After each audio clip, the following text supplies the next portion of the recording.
আপনাদের এই কিশোরগঞ্জের কুখ্যাত সন্তান বিবি হারুন, এই ভণ্ড লোক তার অর্ডারে তার নিজস্ব তত্ত্বাবধানে আমার লুঙ্গি খুলছে, আমার জুব্বা খুলে ফেলছে। এই হারুন, এই ভণ্ড লোক এগুলো করেছে, আমাদেরকে জুব্বা খুলে লুঙ্গি খুলে আমাকে মহিলা এনে আমাকে জড়াইয়া ধরছে, ছবি তুলছে, ভিডিও করছে। এই হারুন, ওর ব্যবসা প্রতিষ্ঠান বন্ধ করে দেওয়া দরকার, ওর রিসুর থেকে নিয়ে নেওয়া দরকার, সামাজিক ভাবে ওকে বয়কট করা দরকার। ও যেন সমাজে আর এলাকায় এসে মুখ দেখাইতে না পারে। কিশোরগঞ্জবাসী বেরি তো আমগরেও পড়াইছিল, হ্যান্ডকাপ তো আমাদেরকেও পড়াইছিল, হেলমেট তো আমাদেরকেও লাগাইছিল, কিন্তু মানুষ কি করতে চাইতো জানেন? আল্লাহি একটু বাড়ায় বলতেছি না, শত শত মানুষ যাই পড়তো একটু আমাদের সাথে আদালতে নেওয়ার পরে মুসাফা করার জন্য, একটু জড়ায় ধরার জন্য জাপায়া পড়তো, আর এদের উপরে জাপায়া পরে লাফতে দেওয়ার জন্য, একটা ডিম মারার জন্য, পাল্লে গিয়া দুটো জুতা মারার জন্য। ব্যবধানটা বুঝছেন তো? এই যে আপনারা ক্ষিপ্তে গেছেন, এখন পাইলে তো হারুন এরা মনে হয় সিম ড্যাম হয়ে যেত। এই যে ঘৃণা এবং এই যে ভালোবাসা, এই দুইটা দুই মেরুতে অবস্থান করে। সুবহানাল্লাহ, সুবহানাল্লাহ। তো বলতেছিলাম, আমরা যেহেতু হাসিনার মতো ভয়াবহ স্বৈরা শাসককেই পরোয়া করি নাই, আলহামদুলিল্লাহ। আপনাদেরকে একটা কথা শোনাই, আলহামদুলিল্লাহ, আল্লাহ পাকের শুকরিয়া। হাসিনা গেছে কিংবা ছিল, তখনও যেইভাবে কথা বলছি আমি এবং আমরা এখনো এইভাবেই কথা বলি। আমি আমার কথাই বলি, আলহামদুলিল্লাহ, আল্লাহ পাকের শুকরিয়া। যাওয়াতে যে আমি মনে হয় দুই কথা বেশি বলতে পারবো, এটা আমার কাছে মনে হয় না, কারণ আমি একটা কথাও রাখি নাই যেটা আগে বলি। হাসিনা থাকতেই কি না থাকতেই কি, আমি একটা কথাও এমন নাই যেটা আমি বলি নাই এখন বলবো না, সব বলছি। আমার যা বলার তাই বলছি, যা করার তাই করছি, আলহামদুলিল্লাহ। প্রিয় হাজিরিন, এই জন্য আমি যেই কথাটা বলার জন্য এই কথাটা বলেছিলাম যে আমাদেরকে শত্রু মিত্র চিনতে হবে।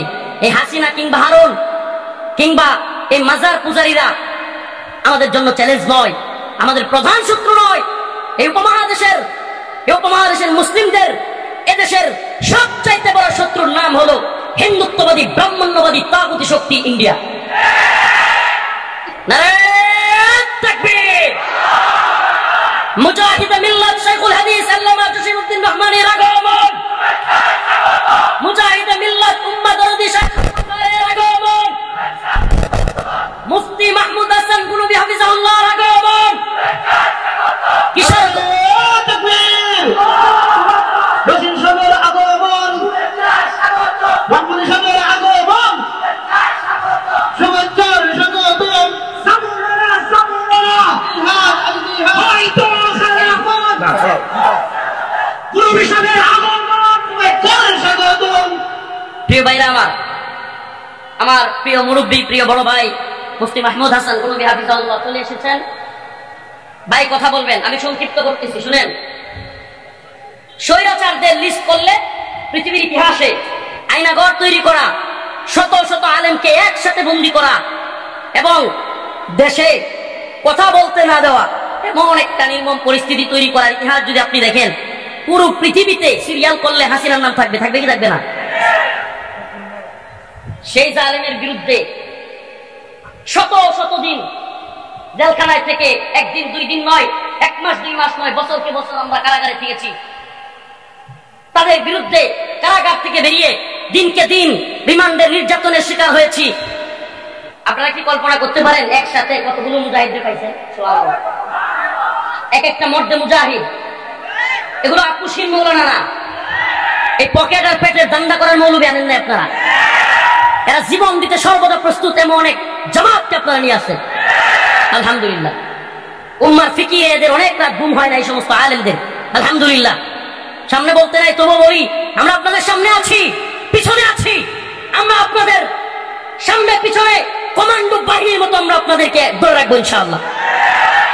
এই মুরব্বীদেরকে বলবো, আপনারা এগিয়ে যান। কমান্ডো বাহিনী যেমন অপারেশনে সবার সামনে থাকে, আমরা আপনাদের সামনে আছি। এরা কাবির ও আসলাফদের উজ্জ্বল নমুনা। ভাই বসে আছেন, আমার প্রিয় ভাই মুরব্বী মাহমুদ হাসান গুনবি, আমি যত দেখি তত অবাক হই। সুবহানাল্লাহ, সাহাবায়ে কেরাম এবং তাবেঈদের উজ্জ্বল নমুনা। আল্লাহ পাক তাকে অহংকার মুক্ত বিনয়ী জীবন দান করেছেন। আল্লাহ পাক তাকে দ্বীনের জন্য আরো কবুল করুন, এবং আল্লাহ পাক তাকে দ্বীনের জন্য এমন এমন ভাবে এগিয়ে যাওয়ার তৌফিক দান করুন যেন এই উম্মাহকে নিয়ে আমরা আগামী দিনে ইসলামী বিপ্লবের স্বপ্ন দেখতে পারি। আমরা দুরুদ কমায় দিছি বইলা বন্ডরা এখন দুরুদের নামে ভণ্ডামি শুরু করছে। আমরা দুরুদ পড়া ছেড়ে দিচ্ছি, এই জন্য বন্ডরা এই দরুদের নামে মিলাদের নামে মাজার তৈরি করে যা তা শুরু করে দিচ্ছে। মদ খাওয়া, গাঁজা খাওয়া, মেয়ে ছেলেদেরকে নাচানাচি করা, মাজারে গিয়ে মান্নত করা, কপাল লাগায় সিজদা করা, এই ফাহেসা কাজগুলো এরা শুরু করে দিচ্ছে। তো আমাদের এলাকাতেও এরকম এক মাজার আছে, তবে হ্যাঁ এই মাজারের ইতিহাস অনেক বড়। আমাদের নেত্রকোনার পূর্বধলা থানার লেটির কান্দা গ্রাম পাগলবাড়ি, কেউ কেউ হয়তো শুনে থাকবেন নাম পাগলবাড়ি। তো এই বাড়ির পূর্বপুরুষদের ইতিহাস অনেক বড়, কিন্তু তাদের পরবর্তী প্রজন্ম এই সমস্ত বিষয়গুলো সুযোগ দিয়েছে। তাদের পরবর্তী প্রজন্ম উত্তরসূরিরা পূর্বসূরিদের ঐতিহ্য ধরে রাখতে পারে নাই। তাদের পূর্বপুরুষ ছিল খরম শাহ, সুজন শাহ, আরো বড় বড় যারা ব্রিটিশ বিরোধী আন্দোলনে শরিক হয়েছে, এ ধরনের ইতিহাস আছে। কিন্তু এরা এখন গান বাজনা, মহিলা নিয়ে নাচানাচি, তাদের ইতিহাস ব্রিটিশ বিরোধী আন্দোলনে শরিক হওয়ার ইতিহাস।